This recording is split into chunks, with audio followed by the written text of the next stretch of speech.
اللہ کو چھوڑ کر اولیاء سے مانگتے ہیں، اور یہ بیویوں سے مانگ لیں تو کوئی حرج نہیں، ہاں اپنے بچوں سے مانگ لیں تو کوئی حرج نہیں، بلکہ چپراسی اور نیتاؤں سے مانگ لیں تو کوئی حرج نہیں۔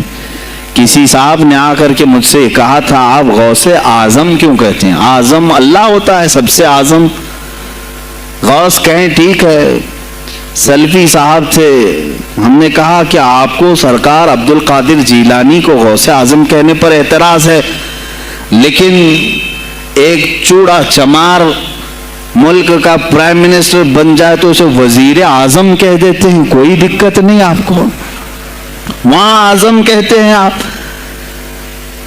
اعظم کہنے میں آپ کو وہاں جھجک بھی نہیں آتی، اور غوث پاک کو اعظم کہنے میں آپ کو شرم آنے لگتی ہے۔ یہ اپنے اپنے نصیبے کی بات ہے، آپ کا اعظم کوئی اور ہے، ہمارا اعظم کوئی اور ہے۔ عزیزان گرامی، سرکار بغداد شہنشاہ ولایت سلطان الاولیاء سیدنا عبد القادر جیلانی رضی اللہ تعالیٰ عنہ، ماں کے پیٹ سے ہی ان کو ولایت عطا کی گئی۔ یہ وہ اولیاء میں سے ہیں جن کا پیدائشی اللہ تعالیٰ نے منتخب فرمایا ہے۔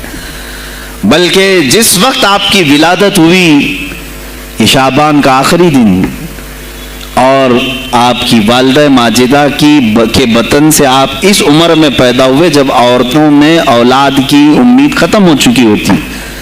آپ کی ماں کی عمر 60 سال کی تھی جب آپ پیدا ہوئے، یہ خود اپنے آپ میں ایک کرامت ہے۔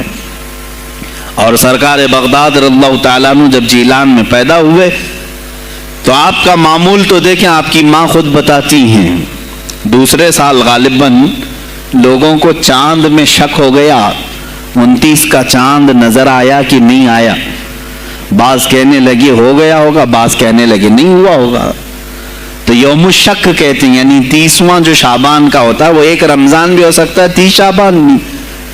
تو لوگ آئے حضرت فاطمہ ام الخیر کے پاس جو غوث پاک کی ماں ہیں، پوچھا کہ کل کا چاند ہوا کہ نہیں ہوا، ہمیں شک ہو گیا ہے۔ آپ نے کہا چاند ہو گیا ہے اور رمضان شروع ہو چکا ہے۔ کہا کیسے؟ کہا صبح سے میرا بیٹا عبد القادر دودھ کو منہ نہیں لگایا ہے، اور میرے بیٹے کا یہ معمول ہے، پچھلے رمضان سے ہی جس وقت غوث پاک پیدا ہوئے رمضان شروع تھا۔ ان کی ماں کہتی ہیں سحری سے لے کر افطار تک غوث پاک اپنی ماں کا دودھ نہیں پیتے تھے۔ یہ بچپنے میں ماں کی گود میں روزے کا آپ کے اوپر کوئی مکلف نہیں تھے، آپ احکام شریعت ابھی آپ کے اوپر لاگو نہیں تھے، لیکن اللہ کا ایک ولی آتا ہے تو وہ نظام خدا قائم کرنے کے لیے آتا ہے۔ آج میں اسی پر گفتگو کرنا چاہوں گا، اللہ کے اولیاء ظاہر کیوں ہوئے دنیا میں اور کیوں آتے ہیں۔ ان کا سب سے بڑا مقصد دنیا میں آنے کا، جلوہ بار ہونے کا، وہ یہ ہوتا ہے کہ نظام خداوندی کو زمین پر قائم کریں، جس کی کائنات ہے اسی کی بات یہاں پر قائم ہونی چاہیے۔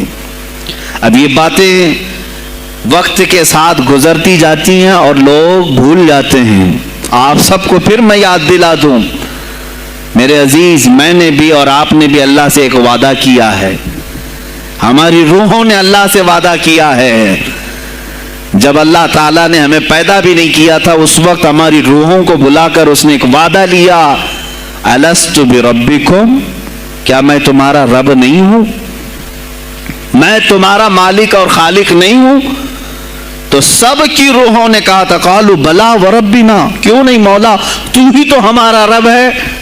رب تعالیٰ نے فرمایا کیا تم اسی وعدے پر برقرار رہو گے دنیا میں جانے کے بعد؟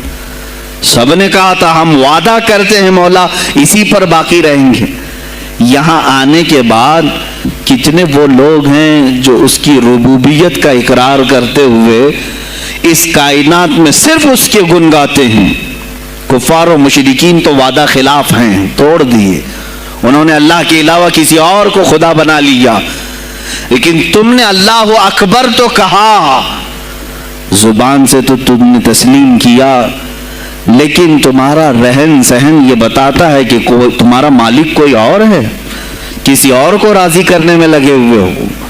کسی اور کی دریوزہ گیری کر رہے ہو، کسی اور کی خوشامدی میں کھڑے ہوئے ہو، درباروں کے آستانوں کے دروازوں پر تمہارا کھڑا ہونا گھنٹوں پر کسی کو راضی کرنے کے لیے، یہ تمہارا عمل بتاتا ہے کہ تم نے رب اعلیٰ کو اکبر نہیں سمجھا۔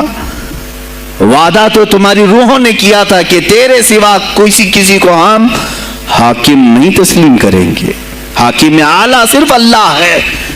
اولیاء کاملین یہی بات یاد دلانے کے لیے آتے ہیں، پھر تمہیں یہ یاد دلانے کے لیے آتے ہیں، اور جس شان سے وہ دنیا میں آتے ہیں بچپن سے ہی ان کے حالات ایسے ہوتے ہیں کہ شریعت طاہرہ کی پابندی ان کے ہر قول و عمل میں نظر آتی ہے، ہر قول و عمل میں۔ اس لیے کہ ہم جس کی زمین پر ہیں اور جس کی آسمان کے نیچے ہیں، بات ہوگی تو صرف اسی کی ہوگی، بات ہوگی تو صرف اسی کی ہوگی۔ مجھے ایک بات یاد آتی ہے، سرکار مفتی اعظم ہند رحمۃ اللہ تعالی علیہ، آپ کے سامنے کوئی صاحب تقریر کر رہے تھے، یہ زمین سب کی ہے، ان کی بھی ہے، ان کی بھی ہے، ان کی بھی۔ آپ نے کہا چپ رہو، زمین اللہ کی ہے اور صرف اللہ کا نام ہو۔ یہ سب کی ہمت نہیں بولنے کی، زمین اللہ کی ہے اور اللہ ہی کا یہاں پر اللہ ہی کی بولی بولی جائے، اسی کے لیے زیب دیتا ہے۔ جس کے گھر میں رہ رہے ہو اسی کی بات کرو۔ عزیزان گرامی اوقات، سرکار بغداد ان کی کرامات اپنی جگہ پر، لیکن ان کی زندگی کے کچھ اہم گوشے میں لے کر آج حاضر ہوں۔ آج ہمارے حالات کے اعتبار سے بھی ضرورت ہے اس کی۔ جب آپ پروان چڑھتے رہے اپنی ماں کی گود میں، بہت جلدی آپ کے والد گرامی کا انتقال ہو گیا۔ آپ سے خود پوچھا گیا تھا غوث پاک سے، آپ کی جوانی میں یا جب آپ کا شہرہ بغداد میں بہت ہو گیا تب پوچھا گیا تھا، آپ کو اپنے ولی ہونے کا احساس کب ہوا؟ غوث پاک سے ہی پوچھا گیا تھا، آپ کو کب پتا چلا اللہ نے آپ کو ولایت کا یہ مقام عطا کیا؟ آپ فرماتے ہیں جب میں 10 سال کا تھا، مدرسے جاتا تھا تو غیب سے ایک آواز آتی تھی، افصحوا فی المجالس لولی اللہ۔ غیب سے آواز آتی تھی، اے لوگوں مجلس میں جگہ چھوڑ دو، اللہ کا ولی آ رہا ہے۔ یہ آواز صرف میں نہیں، میرے استاد بھی سنتے، وہاں بیٹھے شاگرد بھی سنتے، اور سب کھڑے ہوتے تھے، جگہ دیتے تھے۔ غوث پاک فرماتے ہیں جب ہر بار مجھے یہ آواز آنے لگی تب مجھے احساس ہوا کہ اللہ تعالیٰ نے مجھے ولایت کا تاج پہنایا ہے۔ پھر آپ کو لہو و لعب میں، کھیل کود میں نہیں رکھا گیا۔ فرماتے ایک بار میں صرف ایک گائے کی پونچھ پکڑنے کی کوشش کر رہا تھا، گائے پلٹ گئی، فصیح عربی میں کہنے لگی الہذا خلقت ام بہذا امرت یا عبد القادر، اے عبد القادر کیا تجھے اسی کام کے لیے پیدا کیا گیا یا تجھے اللہ نے اس کام کا حکم دیا کہ میری پونچھ پکڑے؟ غوث پاک فرماتے ہیں میں چونک گیا کہ ایک جانور مجھ سے عربی میں بات کر رہا ہے، اور اس کے بعد وہ گائے خود کہنے لگی اے عبد القادر تجھے اللہ نے اپنی مخلوق کے لیے بنایا ہے، اپنے بندوں کو راہ راست پر لانے کے لیے۔ غوث پاک فرماتے ہیں اس کے بعد زندگی میں کبھی کھیل کود کی خواہش بھی نہیں آئی، کھیل کود کی خواہش بھی نہیں آئی، کبھی تصور بھی نہیں کیا۔ اور جب آپ جیلان سے نکل کر بغداد آئے، بغداد کے جو حالات تھے وہ آپ نے بہت قریب سے مشاہدہ کیا۔ میرے عزیزو، آج کے جو حالات ہیں نا، آج کے جو حالات میں نے پڑھا، اس سے بھی زیادہ ڈینجر حالات اس زمانے کے تھے۔ آج لوگ حالات کی شکایت کرتے ہیں، بہت سارے علماء مولانا ہم سے کہتے ہیں حالات اب صحیح نہیں ہیں، ویسے نہیں ہے پہلے۔ میں تمہیں غوث پاک کے حالات بتاتا ہوں، اس وقت سیاسی حالات کیا تھے۔ اس وقت سیاسی حالات اتنے خطرناک ہو چکے تھے، بغداد میں شیعوں نے اپنا گڑھ جمایا تھا، یہاں تک کہ ہر عالم پر، ہر واعظ پر، ہر امام مسجد پر پابندی تھی۔ سیدنا ابو بکر صدیق اور حضرت عمر کا کوئی نام نہیں لے سکتا تھا، کوڑے مارے جاتے تھے۔ شیخین کا اگر کسی نے نام لے لیا کسی عالم نے، کوڑے مارے جاتے تھے۔